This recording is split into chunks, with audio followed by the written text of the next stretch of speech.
Friends नमस्ते, मैं सोनिया आप लोगों का यूट्यूब पे स्वागत करती हूँ और आज मैं आपको एक शिव जी का गीत सुनाने जा रही हूँ। तो प्लीज़ आप लोग गीत को पूरा सुनना और अपना आशीर्वाद देना।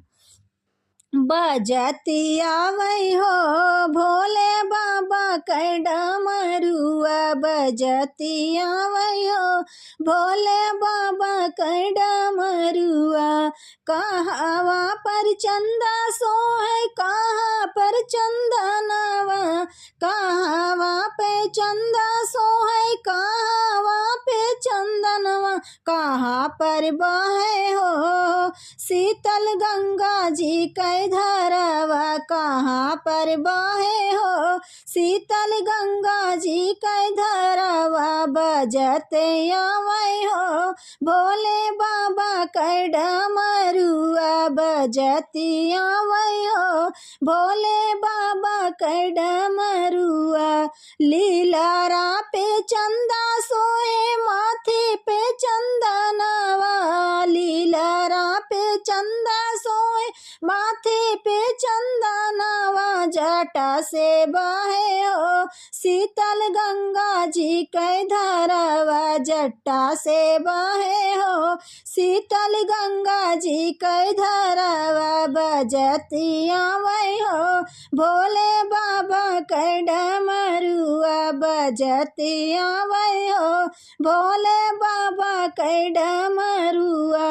कहावा पे बिछुआ सोए कहावा पे मिर्गा चलवा, कहावा पे बिछुआ सोए कहावा पे मिर्गा चलवा। कहाँ पे सोहे हो सखी नागवा कहरवा, कहाँ पे सोहे हो सखी नागवा कहरवा। बजते आवै हो भोले बाबा के डमरुआ।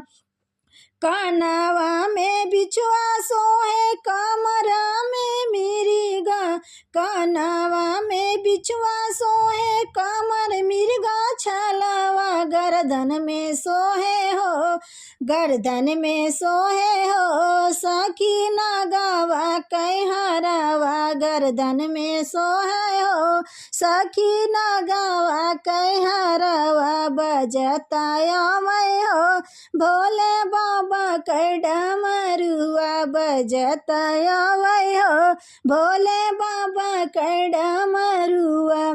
कहावा पे भस्मी सोहे कहावा पे घुंघरुआ, कहावा पे भस्मी सोहे कहावा घुंघुरवा। कहाँ पे सोहे हो सखी त्रिशूल डमरुआ, कहाँ पे सोहे हो सखी त्रिशूल डमरुआ। बजता आवै हो भोले बाबा के डमरुआ।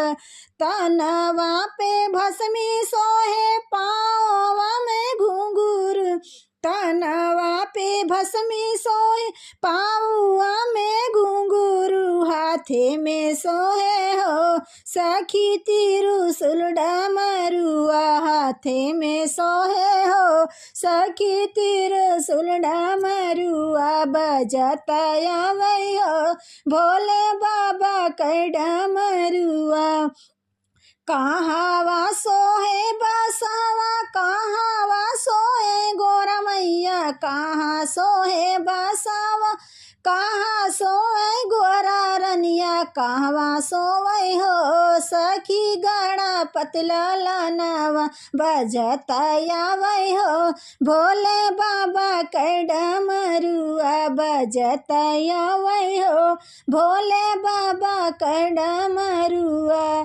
चरण में सोहे बसवा बयलवा, संग में सोवै गौरा रानी, संग में सोवै गौरा रानी। गोदिया में सोवै हो सखी गड़ा पतला लानवा, गोदिया में सोवै हो सखी गड़ा पतला लानवा। बजता आवै हो भोले बाबा के डमरुआ, बजता आवै हो भोले बाबा के डमरुआ।